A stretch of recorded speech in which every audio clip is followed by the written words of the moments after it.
Okay, in section 5.2, we're going to continue to graph rational functions, functions that have fractions. I'm going to admit this section, the graphs are going to be a little wonkier than they were in the last section, okay? So first thing we're going to talk about is the asymptotes. Those are asymptotes really help you know exactly where to put your graph, okay?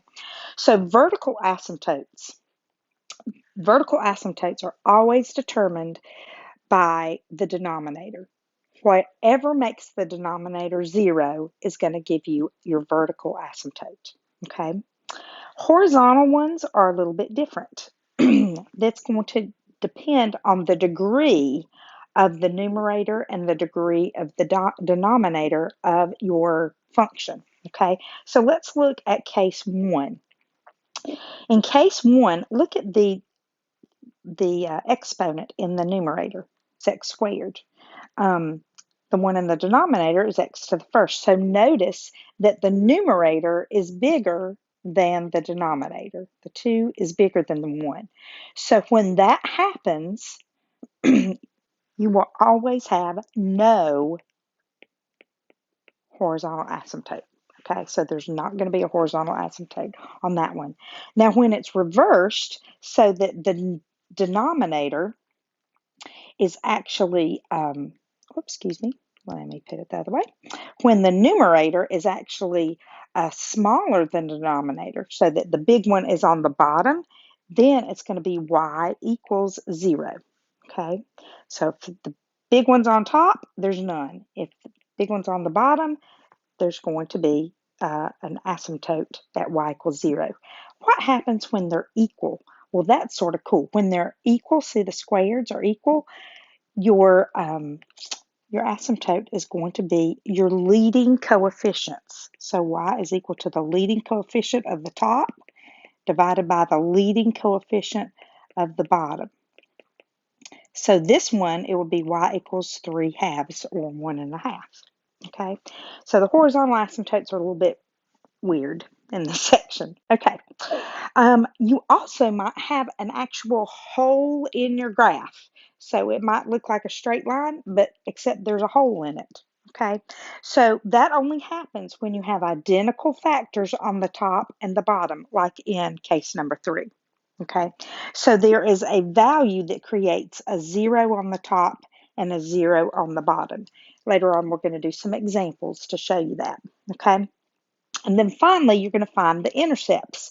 So to find the x-intercept, you're going to set the numerator equal to 0 and then just solve it, okay?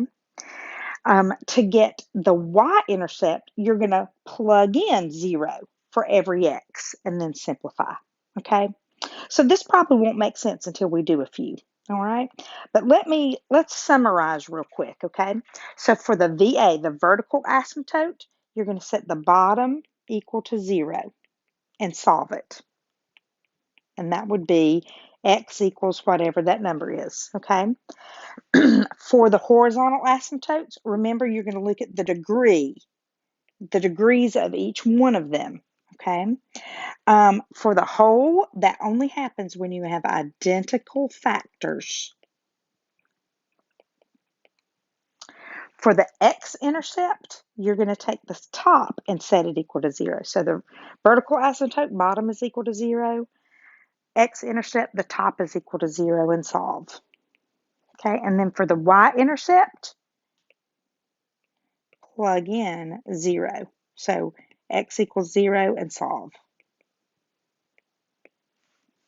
Okay, so first, we're just going to look at a graph, something that's already graphed, and we have to talk about the vertical and horizontal asymptotes, okay? So your vertical asymptotes are going to be this one right here and this one right here. So vertical asymptotes are always x equals, so we're going to have 2 of them. And I would say x equals 2, but notice how it's written. This is a 6, so it looks like it's going up by 2s. 2, 4, 6, 8. Okay, so that's going to be x equals 2. And on the other side, that's going to be -2, -4. So it would be x equals -4. It's going to be my vertical asymptotes. Now let's look at my horizontal asymptote. going to be right there if that's a y equals. And again, it's going up by 2's. 2, 4, 6. So my x, whoops, my y is going to be equal to 2. Your domain, again, are your x values, right? So the domain is going to be this part from negative infinity all the way over to what? Negative 4. So negative infinity all the way to negative 4. And then we got this part in the middle. So that's going to be negative 4 to what? Negative to positive 2. And then we've got this side over here, which would be 4 to infinity. And again, some people put semicolons, some people put U's to connect them, so some don't put anything. So anyway, so that's the vertical, the horizontal asymptotes, and then the domain. Now, I'm not going to give you a graph. Now I'm going to give you an equation. And we've got to find all these things, okay? So to find the vertical asymptote, notice it says, vertical asymptote, set the bottom equal to 0. Well, if I set this equal to 0, I'm going to have to factor it, right? Look at my x-intercepts. It says set the top equal to 0. So for these, we're going to have to factor these. So it's going to make it much easier if we go ahead and factor each one of these first. So when I do that, I'm going to wind up, whoops, and I've already factored these. I'm going to wind up with, on the bottom, 5x minus 1 and x minus 5. And then on the top, I've noticed you can take a 3 out, and then you wind up with x plus 2 and x minus 4. So I went ahead and already had those factors, so factored out. So for the vertical asymptote, remember it says the bottom equals 0. So I'm going to set each one of those. I'm going to set that equal to 0. So that's going to give me x is, what, 1/5? If I solve that, I'll go ahead and work it for you. 5x minus 1 equals 0. So 5x equals 1. So x is 1/5. All right. And then this one, x minus 5 is 0. So my x is 5. So my vertical asymptotes are x equals 1/5 and x equals 5. Okay. So for my horizontal asymptotes, remember to do that, we look at the degrees of each one. So let's look at the degrees. Horizontal asymptotes. We have y equals 3x squared over 5x squared, right? I'm just looking at that part right there. Okay, so y equals 3x squared over 5x squared. Remember, when the degrees are the same, then you just take the coefficients.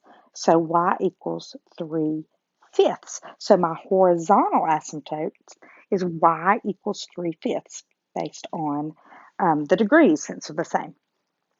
So for my x-intercepts, remember to find the x-intercept, you're going to set the top equal to 0.